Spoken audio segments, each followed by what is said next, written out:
The history of women in the armed forces began more than 220 years ago with the women who served during the American Revolution and continues through the present day. Did you know, for service in the American Revolution, Margaret Corbin, dubbed Captain Molly, became the first American woman to receive a military pension? On July 6, 1779, the Continental Congress granted her money equal to one-half pay drawn by a soldier and one suit of clothes. Captain Molly is buried at West Point.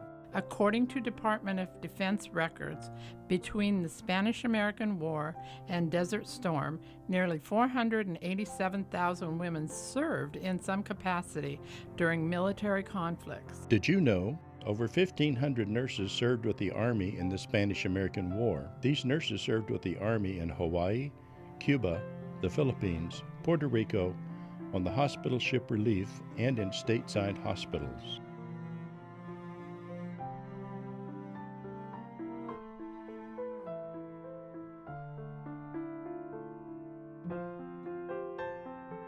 Did you know over 12,000 women serve stateside, freeing a man to fight? Over 200 bilingual women telephone operators recruited by AT&T served overseas with the U.S. Army Signal Corps. Over 400 women died as a result of their World War I service. Did you know, in World War II, approximately 400,000 military women served stateside and overseas? Women served in every theater of the war and in many non-traditional roles. 89 female military nurses were held prisoners of war. More than 500 women lost their lives during World War II. Did you know 7,000 American military women served in Southeast Asia during the Vietnam War? The majority were military nurses assigned to military hospitals, air evacuation, hospital ships, and field units. Some were wounded, and the 8 women who died are memorialized on the wall at the Vietnam Veterans Memorial.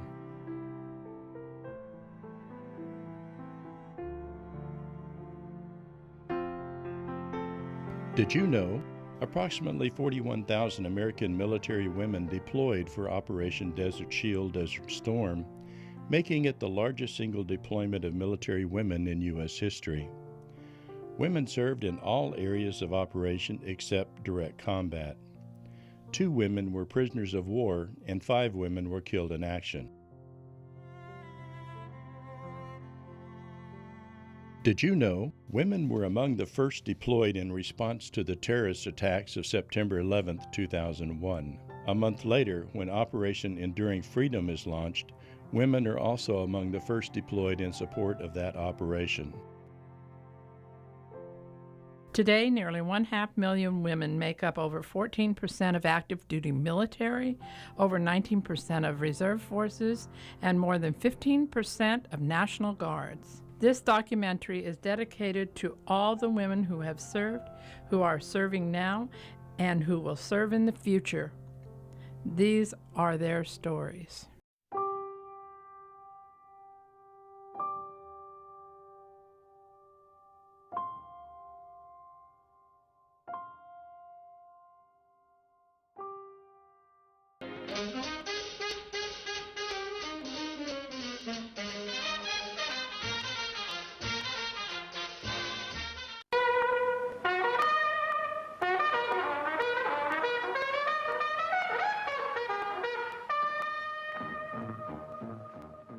And we were sitting in the balcony filled with students, and the lights went out, and the announcer said, "Pearl Harbor has been bombed."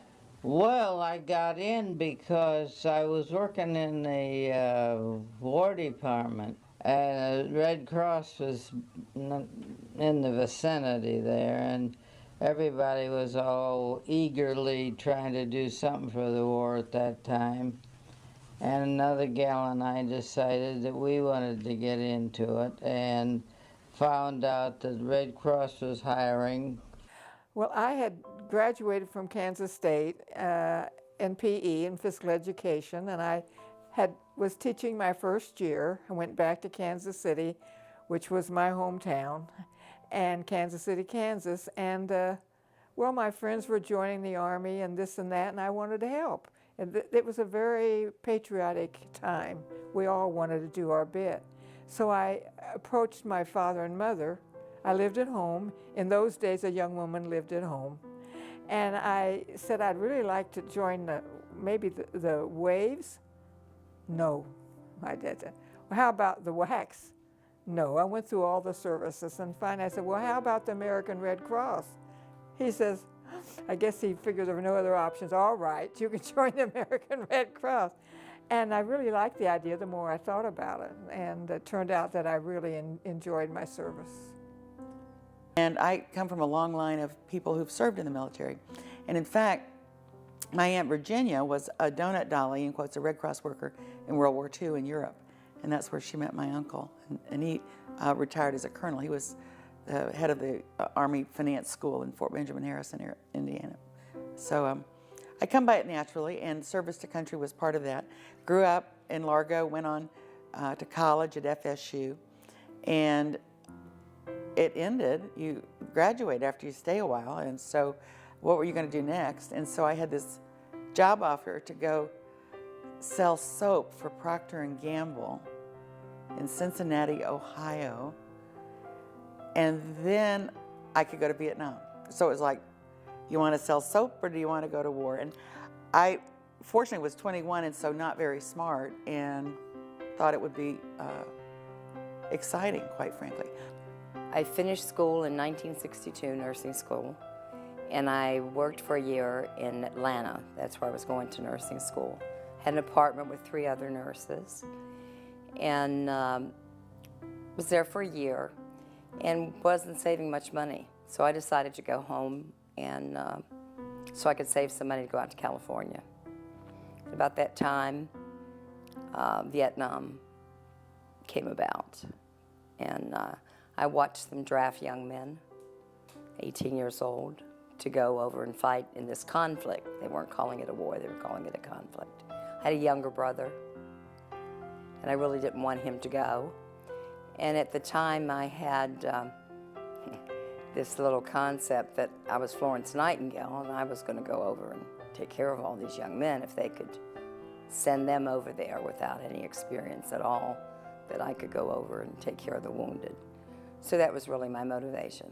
The next morning we got out and we looked, and it was the first time we'd seen dirty water. We had that beautiful blue water, and then we looked out and there was dirty water, sunken ships. It was a graveyard of sunken ships, and the buildings were all down in miserable condition. We thought, my Lord, what happened to these poor people? We knew, but it was just, to see it was something. So they sent us on little boats and took us to Manila, and then they sent us out to what they call the replacement depot. It was called the 29th Replacement Depot. The paratroopers were sent a little farther to Clark Field, but they assured us that they would come visit us even if they had to fly down with parachute. So, and they did later on visit us. But anyway, we were there living in tents and washing our face out of the helmets, going and using this real awful food. Had no hot water, but we'd eat at the mess hall, and we had heavy food. Yes, we had heavy food. And the weekend that I was to report in Washington for my orientation was the weekend that Martin Luther King was killed. And here I am getting on a plane in Tampa, Florida, to fly to my nation's capital to go off for a year at war. Yet my nation's capital was under curfew and burning. The city was burning. It was chaos times 10 in America in 1968. That was what's been called and continues to be one of those transformational years in the history of our country. And so, again, being a little twink head, I just went to Washington and learned all about the Red Cross and all those kinds of things, and couldn't really reconcile the irony that I was leaving America in flames and going to war. And I was all excited, you know, because I was finally going to get to work and see some action. So I approached the combination recovery room and surgical intensive care unit. And there were 8 recovery room beds and 15 surgical intensive care beds. So I opened the door and I went in, and my bubble was burst. There were broken bodies everywhere. There were these young kids laying there without arms, without legs, bandages, you know, from head to foot. I was assigned a patient, and my first patient was a 27-year-old sergeant who was black. He had stepped on a Claymore mine. And I don't know if you all know what a Claymore mine is, but this was the thing that they booby-trapped, and when they stepped on this thing, it exploded, and inside this mine was feces and all sorts of metal and different things that got into their bodies. It not only wounded them, but it contaminated them. And as a result of this, both of his arms were severed above the elbow. He was blind. One of his legs was gone. The other one was pretty bad. It was in a splint. He had an abdominal wound. And he had been in a coma and delirious for days. And he called for me, and I went back over and I said, yeah, what do you need? He said, I need the chaplain. You know, where is he? And I said, I'll make another call.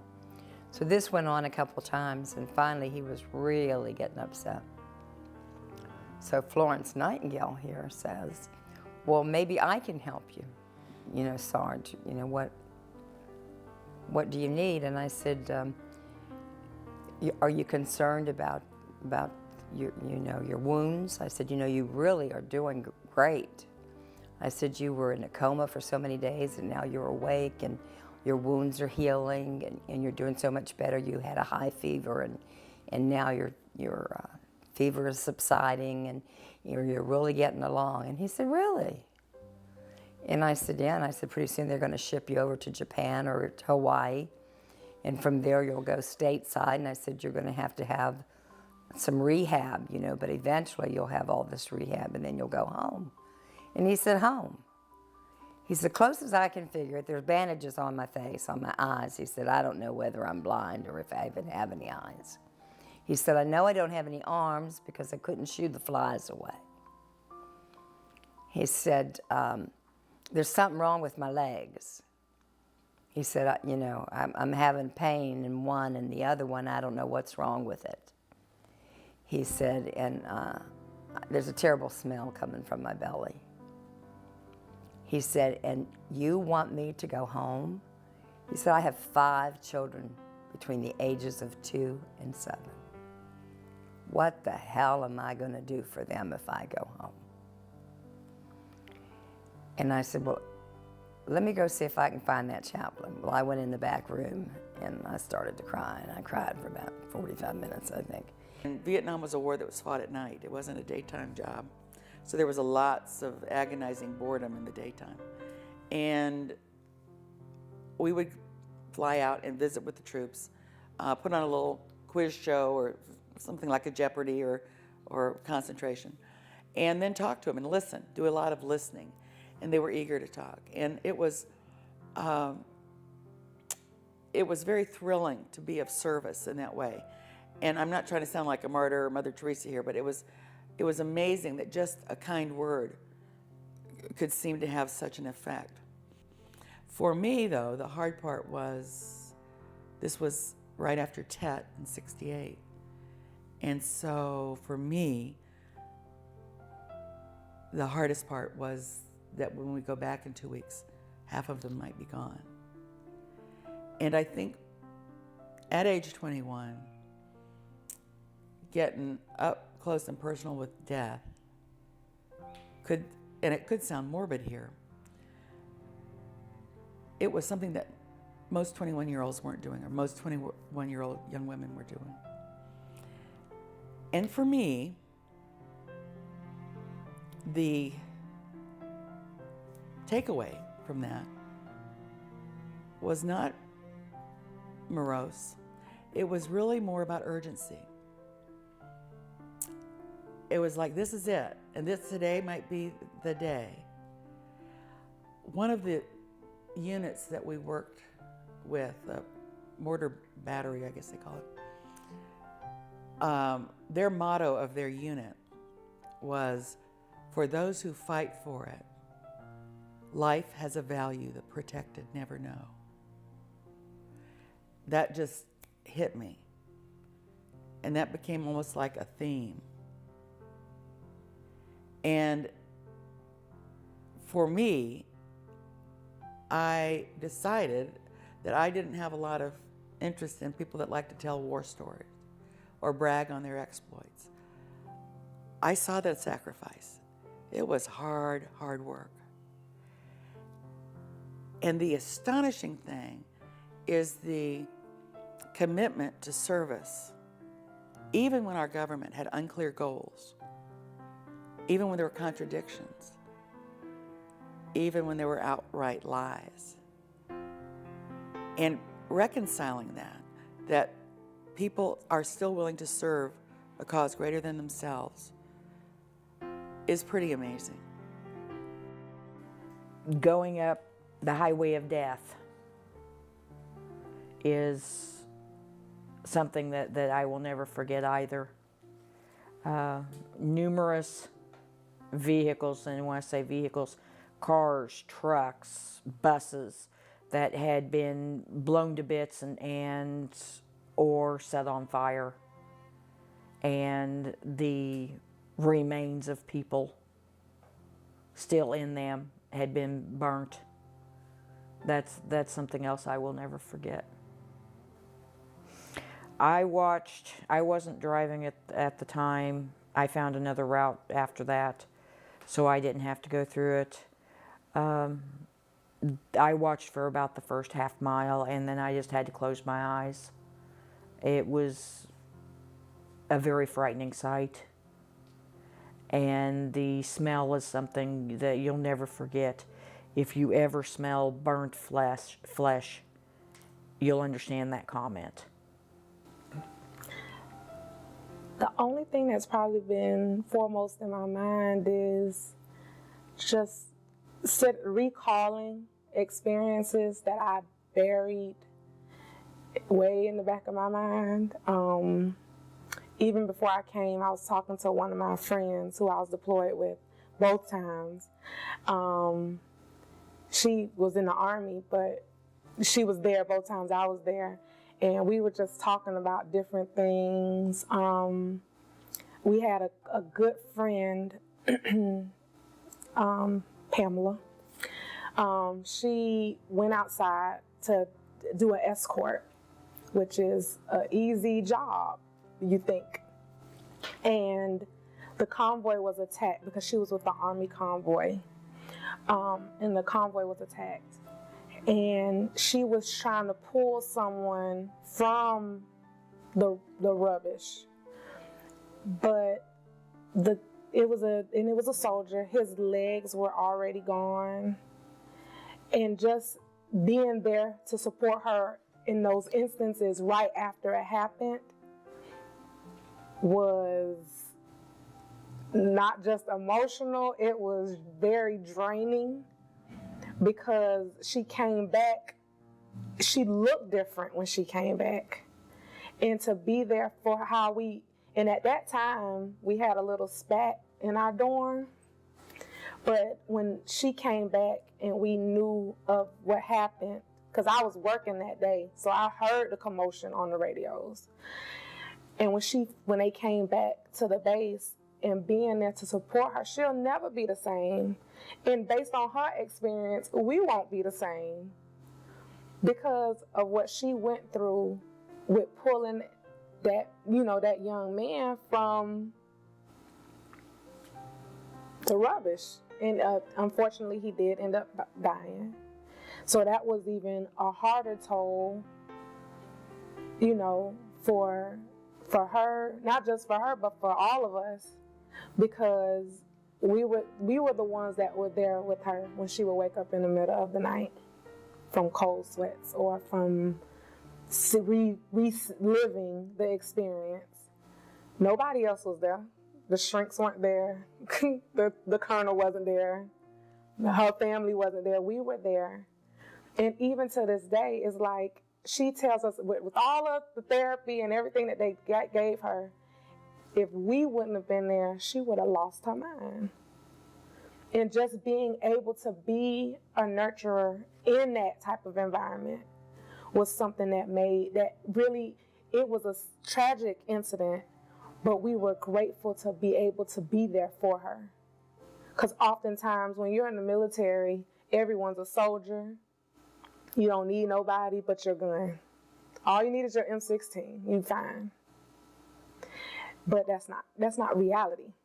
That's what we wanted to believe, but that's not reality. But just being able to be there for her in her experience, or even, other individuals and their different experiences was something that I'll never forget that.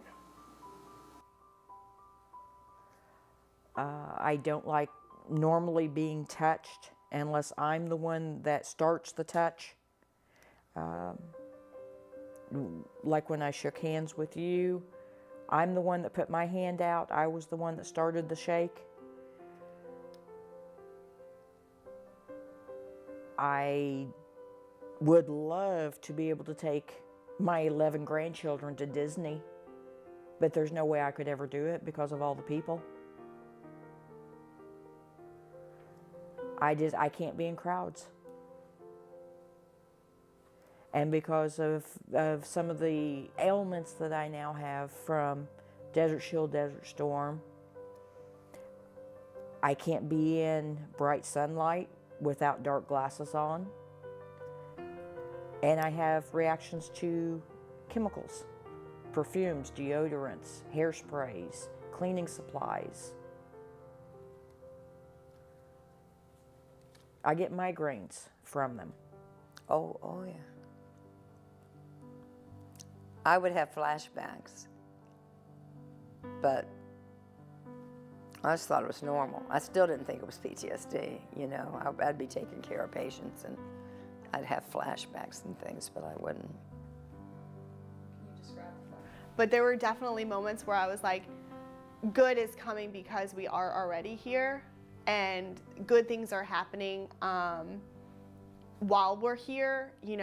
I looked at it more like we were doing the best that we could since we were there. Anytime that they really saw the American soldiers, they really responded positively. And when I was at the school that was being opened, all of the children, were going to go to that school. And I saw the old school that they had. It was, a tiny little room. And now they had this 6 classroom area with a nice paved area where they could play. And seeing that was definitely good is going to come because of this. But for me, when I saw the kids there and they're peeking in their classrooms and looking around and have brand new desks and everything, and we're just so excited. I mean, for me, it almost makes it worth it. The little kid who I talked to, he wanted to be a dentist when he grew up. He's like, I know I'm gonna have to study so hard, and having this school, with all our new textbooks is gonna help me become a dentist one day. Maybe I'm the only one that was able to talk to that kid and know that what he's already gonna get from this school. And so that was really, really cool to be able to see the individual people, how they benefited from our presence in one way or another. The natives wanted us to wear the head coverings, the facial coverings, because we were females. We weren't allowed to drive. Myself and another female in my unit cut our hair until we had about 1 inch of hair so we could still drive our vehicles. They wouldn't know we were female. They couldn't see us. But anytime we went out into public, we were kind of looked down on because we were not covering ourselves up the way that the Arabic women do. Couldn't wear a lot of jewelry, but earrings are regulated for women to wear, much like the ones I have on now. So we wore our earrings. We had some issues where they felt that we shouldn't, but nobody was taking off their earrings. Because the reality of it is, yes, I'm fighting a war, but I'm still a woman. I'm a woman first before I'm anything else. And one day I was getting my mail, and the lieutenant colonel, no, she was a colonel, she came in to get her mail, and she looked at me and she said, "Captain, are those earrings I see on your ears?" And I said, "Yes, ma'am, they are." "Well, that isn't part of the dress code, is it?" I said, "It's part of mine." She said, "Excuse me?" I said, "You know, when I came over to this outfit, I didn't know that I was going to be dressed like a man." I said, "The only part of femininity I have is my lipstick, my perfume, and my earrings, and I will wear them." Like, a lot of times, like one of the biggest things that really shook me, and it shakes me even more now that I am a mom, is one morning, it was probably about 9, 10 o'clock in the morning, this little boy was riding his bicycle up to the base. Well, what come to find out, it was someone, I think it was someone in his family, I'm not even sure who it was, they had basically strapped a bomb to this little boy. And the Army was alerted to it because the mom was screaming, trying to stop her son from going towards the base. And before, I guess because the people, they knew that, we knew about the situation, they ended up killing this little boy right at the front gate. It's kind of a general census that Americans care about children. So they would use their own children as sacrifices to try, if it's going to cost the life of one American soldier, they're willing to sacrifice their children's lives. Not all, I'm not going to say all, because like that woman, she was really crying about her son because she didn't want nothing to happen to him. But to see this woman crying, it was like nothing she could do. If anything,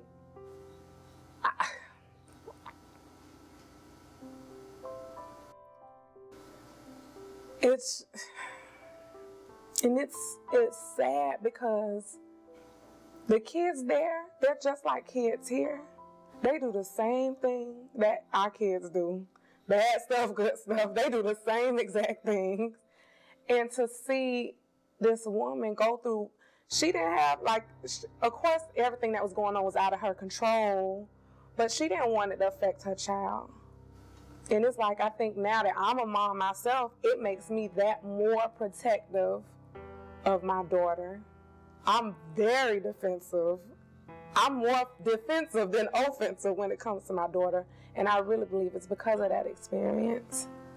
Or just seeing those kids, they have not a clue to put in, whether it's in Iraq or any other country, to put children in that position, you stealing their innocence from them, and that's not right on any level. To do that, oh goodness. If I could do it all over again, you bet I would do it all over again. Yes, I would. Still do it. I would still go. Yeah, I would do it again.